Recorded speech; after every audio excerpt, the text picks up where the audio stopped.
Vi har haft 6 udtag til juniorlandsholdet.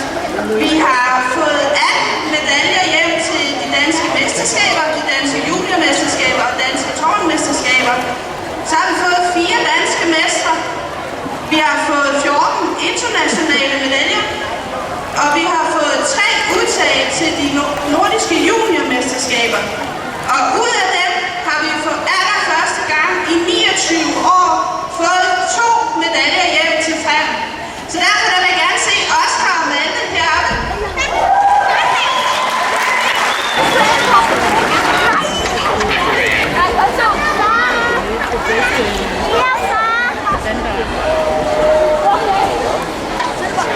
Oscar, han var så flot at få en bronzemedalje.